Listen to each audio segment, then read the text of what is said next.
नमस्कार मित्र हो, आज आपण जोगोडी मोरगावच्या फाटीवरती आलेलो आहे.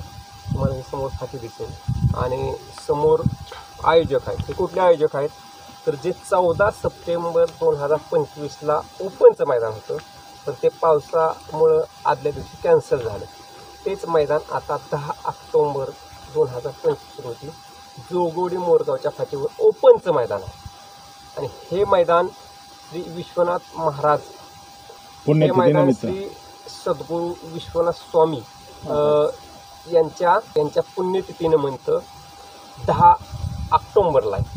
आणि ह्या मैदानाचे संपूर्ण ग्रामस्थ आयोजक आहेत. ते आयोजक आपल्या समोर आहेत, तर आपण त्यांची संपूर्ण मैदानाची माहिती घेऊया. नमस्ते दादा. नमस्ते डॉक्टर साहेब. नमस्ते. नमस्ते. तर आता तुमचं मैदान किती तारखेला आणि कोठे आहे? 10 तारखेला आहे, जोगोडी या ठिकाणी आहे. बरं, हे मैदान कशा संदर्भात आहे? हे आमचे सद्गुरू विश्वनाथ स्वामी महाराज पुण्यतिथीनिमित्त ठेवलेलं आहे. हे मैदान आधीवर किती तारखेला जाहीर झालं होतं? 14/9ला जाहीर झालं होतं, पण पावसाअभावी ते कॅन्सल करण्यात आले होते. आता ह्या मैदानाचं प्रथम बक्षिसापासून शेवटच्या बक्षिसापर्यंत बक्षीस सांगा. प्रथम बक्षीस 1,11,111, दुसरं 81,111, तिसरं 61,111, 41,111, पाचवं बक्षीस 31,111, सहावं बक्षीस 21,111 आणि सातवं बक्षीस 11,111. बरं, ह्या मैदानात क्वार्टर फायनल आहे? हो, क्वार्टर फायनलला 5,000 पहिलं बक्षीस आहे, दुसरं 4,000 रुपये, तिसरं 3,000 रुपये, चौथं 2,000, पाचवं 1,500, सहावं 1,100 आणि सातवं 1,100. बरं, आता हे क्वार्टर फायनलला फायनलला जे बैल मालक आहेत त्यांना सन्मान चिन्ह मिळतील? हो, डाल ठेवलेले आहे. बरं, त्याचबरोबर मग तुम्ही गटाचा काय सांगा? नाही, मेगाचा आहे ना आमचं. हा मेगा फायनल बे. हां, मेगा फायनलसाठी 1,100 रुपये प्रत्येक गाडीला ठेवलेला आहे.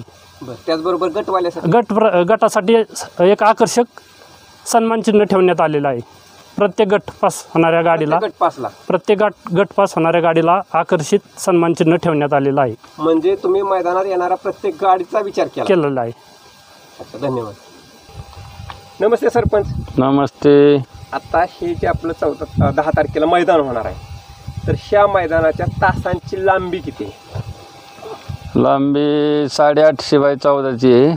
बरं, म्हणजे 850 फूट लांब, 14 फूट रुंद. हां, 850 ते 14 फूट असे म्हणजे. बरं, आणि पुढं थांबायला जागा 700-800 फूट आहे. आता ह्या मैदानावर आता 5-6 मैदान झाले, त्यामुळं सगळ्या महाराष्ट्रात मैदान माहीत आहे. मित्र हो, जे मैदान आता एक 5-6 मैदान होते जोगोडी मोरगाव, तेच मैदान आहे. पळायसारखं छान असं मैदान आहे. पण त्या मैदानाच्या आसपास कुठली धोकादायक परिस्थिती? काहीच नाही, जिथं आहे तिथं आम्ही व्यवस्थित करून देणार आहे, ते त्याची काय अडचण नाही. बरं, ह्या मैदानाची परवानगीची प्रोसेस कुठपर्यंत आली? परवानगीची प्रोसेस आली जवळ, सोमवारपर्यंत ओके होईल. आणि सगळ्या ग्रुपला येईल? ग्रुपला येईल सगळ्या. बरं, ह्या मैदानावरती ॲम्ब्युलन्सची सोय असेल? ॲम्ब्युलन्स, डॉक्टरची ॲम्ब्युलन्स पशुवैद्यक. हो. आता ह्या मैदानाच्या दोन्ही बाजूला बॅरिकेड असतील? हो. तर दादा, दोन्ही बाजूला किती बॅरिकेड असेल? एक साईडला 90%, एक साईडला 60% असे बॅरिकेड असेल. बॅरिकेड लावले. आणि हे मैदान पूर्ण लाईव्हवरती असेल? लाईव्हवरती असणार आहे. नमस्कार मित्र, आज ह्या मैदानात अखिल भारतीय बैलगाडी संघटना महाराष्ट्र राज्य आणि अखिल भारतीय बैलगाडी संघटना बारामती तालुक्याचे तरुण तडफदार उपाध्यक्ष अभि पाटील आहेत. नमस्ते पाटील. नमस्ते.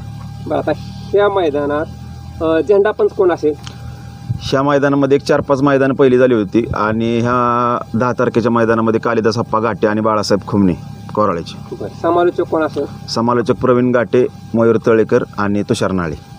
आणि नंबर टेकर कोण असेल? नंबर टेकर मिथुन मधने. मैदानात लाईव्ह कोण असेल? Live STC live. बरं, हे सगळं मैदान लाईव्हवरती? हो, लाईव्हवरती. बरं, गट कधी पडणार आणि नोंद कधीपासून चालू होणार? नोंद चालू झालेली आहे आणि गट आदल्या दिवशी 9 तारखेला संध्याकाळी 8 वाजता काढले जातील.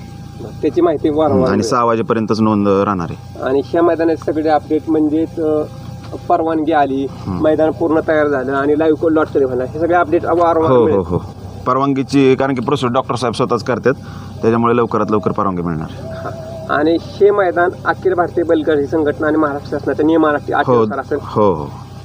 आणि हे मैदान संपूर्ण बारामती तालुक्याच्या बैलगाडी संघटना, पूर्ण बारामती तालुक्याची कमिटी सक्रिय असणार आहे. अच्छा, धन्यवाद. धन्यवाद मित्र हो, हे मैदान पाहण्यासाठी आणि जवळ आहे म्हणून मैदान बघायसाठी आले आपण मुलाखत असताना गौरव ढोले. नमस्ते गौरव. नमस्ते. आता तुम्ही मगाशी आम्ही बघत होतो तर मैदानाला फिरत होता, बरोबर आहे? मैदान का फिरून बघत होता तुम्ही?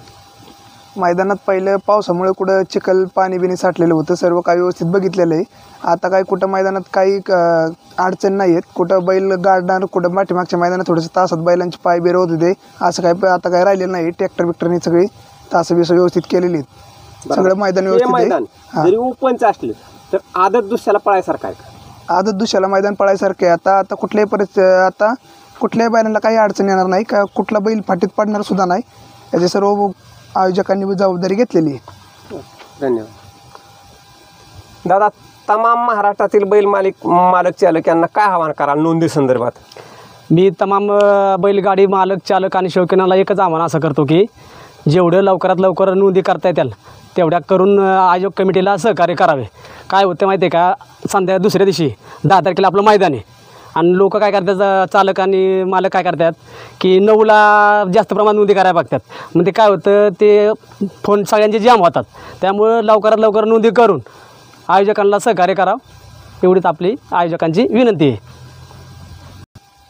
दादा, आता हे मैदान तुम्ही तयार करताय, तर ह्या मैदानासाठी सगळ्यांचं सहकार्य होत असतं आणि सहकार्यातून हे मैदान होत असतं, तर ह्यासाठी कोणाकोणाचे आभार तुम्ही मानाल? पहिलं जागा सौजन्य बळीराम आप्पा शेळके यांचं नातेवाईक आणि यांचं मोलाचं सहकार्य आम्हाला मिळालेलं आहे. तसेच जोगोडे आणि जोगोडे आजूबाजूचे पंचक्रोशी, बारामती तालुका संघटना यांचं संपूर्ण सहकार्य या मैदानासाठी आहे. ओके.